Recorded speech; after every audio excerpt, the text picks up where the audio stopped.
Bonjour à tous, ravi de vous retrouver sur les chemins de l'être, sur un sentier se trouvant dans le village de Pégoma, dans le 06, dans les Alpes-Maritimes. Aujourd'hui, je voulais poser avec vous le thème suivant: comment vivre librement dans un monde surmédiatisé et clarifier le monde de ses pensées, de son mental, afin d'être plus libre dans sa vie.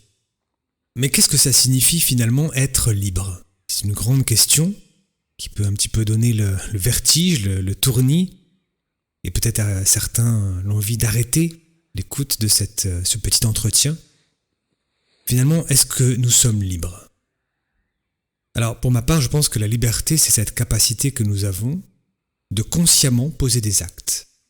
Tant qu'on n'est pas dans cet espace intérieur de silence en soi, à partir duquel nous pouvons décider d'actes, de pensées, ou même laisser certains sentiments émerger, en réalité, nous avons l'impression d'être libres, mais nous ne le sommes pas.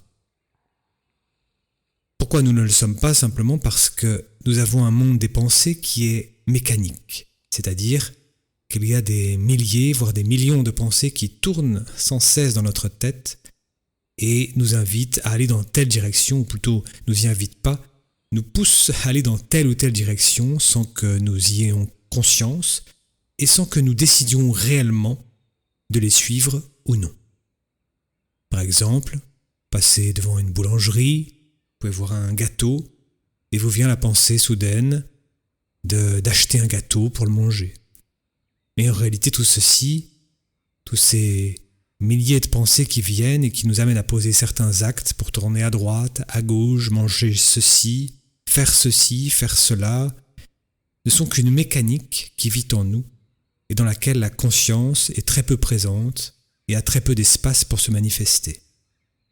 Donc pour ceux qui sont sur un chemin de méditation ou un chemin d'amélioration d'eux-mêmes, ils savent qu'à chaque fois qu'ils posent un acte conscient dans leur vie, dans leur quotidien, c'est un acte qui amène à une réelle liberté. Par exemple, lorsque je décide d'être concentré, d'être attentif à une sensation de mon corps, quand je décide d'une attitude que je vais avoir dans ma vie, ou quand je décide de faire vivre une pensée ou une autre dans mon mental. À ce moment-là, je deviens comme un artiste capable de créer ma vie et de créer en quelque sorte les notes de musique que je laisse jaillir dans mon monde environnant à travers mon monde intérieur. Mais aujourd'hui, ce qui est essentiel, par rapport au thème proposé au départ, comment se positionner face à ce trop-plein, on pourrait dire, d'informations, de médiatisation, qui nous envoie de multiples éléments que nous recevons au niveau intellectuel, au niveau émotionnel. Comment est-ce qu'on reçoit ce type d'informations? Comment on le gère en soi? Alors, solution 1, nous sommes entièrement passifs. Et malheureusement, je pense que c'est une grande partie de la population qui reçoit l'information de cette manière-là, de manière passive.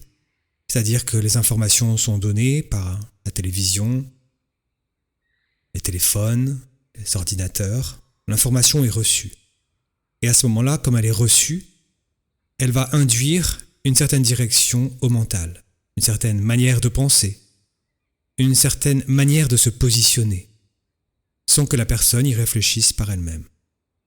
À ce moment-là, il faut être clair avec soi-même.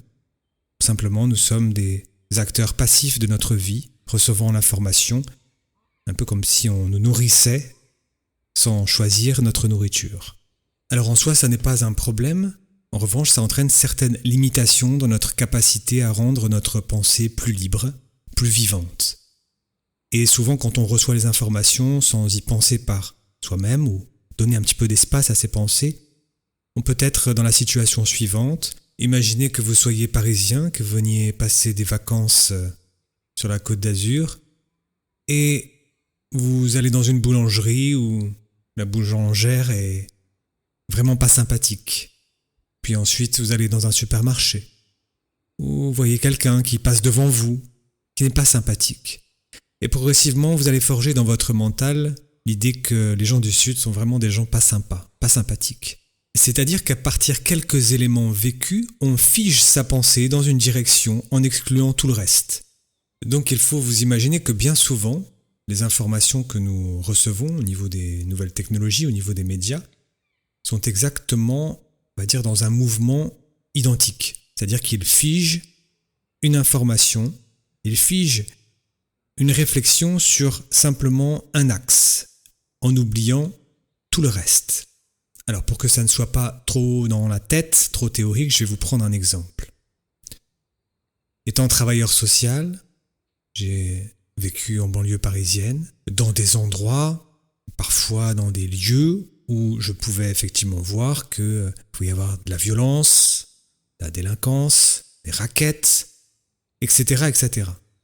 Et si j'avais figé simplement ma pensée que toutes les personnes vivant dans des cités étaient des personnes mauvaises, méchantes, délinquantes, finalement j'aurais pu adopter certaines idéologies politiques ou autres. Et c'est malheureusement ce que font la majorité des gens.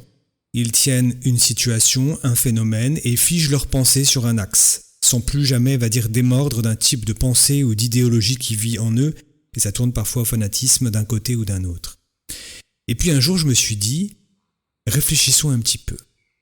Et quand on décide de réfléchir, ça veut dire qu'on va donner de l'espace à sa pensée. On va sortir de ses murs et essayer on va dire, d'avoir une autre vision, d'avoir un autre angle de vue d'une situation ou d'une personne.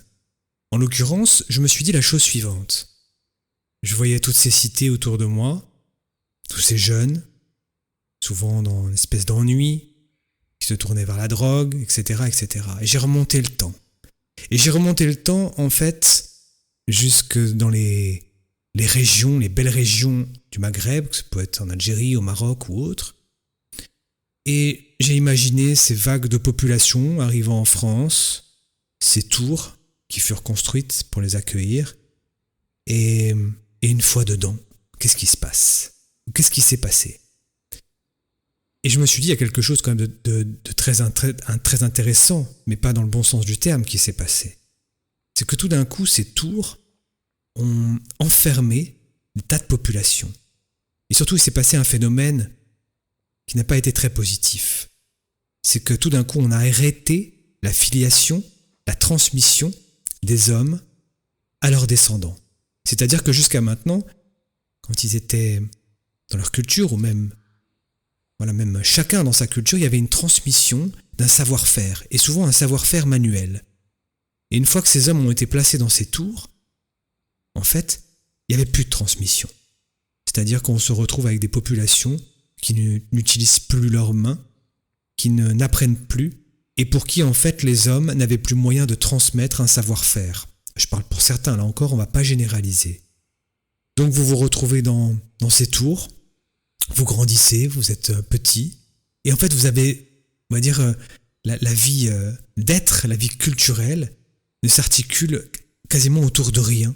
C'est-à-dire que les hommes sont finalement reclus chez eux, et n'ont plus cette possibilité de transmettre quelque chose à leurs enfants, à leurs fils. Et donc vous avez cette jeunesse qui commence à évoluer dans ces endroits, dans ces zones. Et dans ce face-à-face, un espèce de vide, qu'est-ce qui se passe? L'ennui, la violence, la colère émergent, puisqu'en fait la transmission culturelle d'être et de savoir-faire s'interrompt à ce moment-là. Sauf pour certains qui arrivent à poursuivre d'autres chemins. Mais en grande majorité, effectivement, malheureusement, cette jeunesse vit une situation dramatique qu'elle n'a pas choisie. Et confrontée à elle-même, c'est pas forcément le meilleur qui en jaillit, c'est souvent le moins bon. Alors quand je vois aux informations, vous voyez, des situations de violence à tel endroit, je me dis pas que, on va dire, c'est quelque chose qui n'est pas condamnable. Je me dis que, bien évidemment, il faut faire quelque chose. Mais au lieu de rester figé sur simplement le phénomène d'actes violents, j'ai présent à moi cette ouverture et en fait cette compassion pour cette partie de l'humanité, tout comme moi, qui n'a pas eu peut-être ma chance d'évoluer dans un endroit plus sain et de faire des études, etc., etc. C'est-à-dire que tout d'un coup, oui, la société a été responsable et en partie co-responsable de l'émergence de cette violence issue de ces cités. Et je pourrais vous prendre un exemple bien plus récent, on pourrait prendre l'exemple des Gilets jaunes par exemple, ou comment le système médiatique et d'information progressivement a induit le fait que les Gilets jaunes étaient des gens mauvais. Alors qu'au départ, il faut se rappeler que quand même, le tarif de l'essence a baissé, le tarif du gaz a été figé. Monsieur Macron était allé dans plein de mairies suite à ces mouvements. Et que progressivement, en fait, quand vous voyez maintenant un gilet jaune, ou quand on vous parle de gilet jaune, pour la plupart des gens, ça induit quelque chose de négatif. Je le vois même, par exemple, moi, sur quelque chose d'encore plus banal, au niveau des trottinettes. C'est-à-dire que, à force d'entendre aux informations que les trottinettes, les gens qui conduisent des trottinettes sont des gens dangereux, je vois des gens qui me regardent avec un air un petit peu haineux, comme ça, agressif, alors que je respecte, on va dire quand même globalement, le code de la route. Mais je vois qu'en fait, ils sont induits mentalement par les informations qu'ils ont reçues, et ça devient, on va dire, figé, sclérosé, c'est-à-dire tous les gens qui sont en trottinette sont des gens qui conduisent n'importe comment. Alors tous ces petits exemples ont simplement le but de faire comprendre la nécessité, on pourrait dire presque la nécessité absolue, d'élargir ses pensées, que ce soit dans les informations qu'on reçoit par les médias, mais ça peut être aussi dans nos relations personnelles ou professionnelles.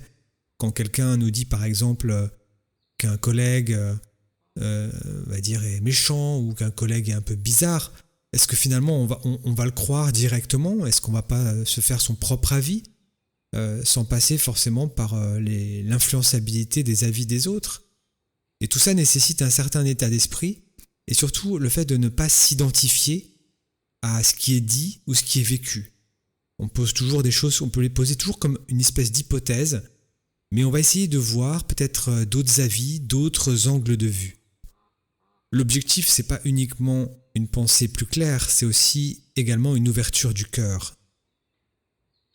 Et pour finir, je relaterai un exemple de Krishnamurti que j'ai trouvé très très intéressant. Dans son livre qui s'appelle « Se libérer du connu », qui est vraiment un livre excellent, il prend l'exemple d'un couple qui doit rendre visite à un autre couple. Mais il s'avère que dans le couple initial, une des deux personnes ne connaît pas les personnes chez qui ils se rendent.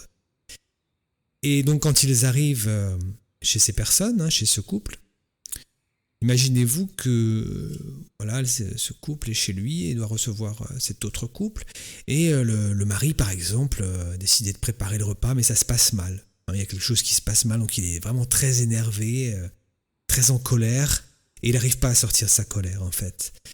Et donc quand le couple arrive chez eux, le couple bis arrive chez eux, en fait, la femme, on va prendre la femme qui ne les connaît pas, la porte s'ouvre et en fait elle voit cet homme qui n'a pas réussi à se décharger de sa colère, et elle voit cet homme en colère. Et toute la soirée, il va avoir du mal à sortir de cette colère à cause d'un événement, de la situation qui a été vécue précédemment. Et donc quand cette femme va rentrer chez elle avec son mari, elle va bien évidemment, elle va dire à son mari, mais c'est insupportable cet homme-là, il a gâché toute la soirée, il est colérique, moi jamais plus je ne retournerai finalement manger chez ce couple-là. Alors pourquoi je vous donne cet exemple? C'est également de voir en soi comment souvent on fige l'attitude des gens, on les fige dans un concept mental sans imaginer une seule seconde qui pourrait être différent. Parce que si je vous disais par exemple, cet homme en fait, normalement il s'énerve jamais, c'est vraiment quelqu'un qui s'est mis en colère, c'est très rare chez lui.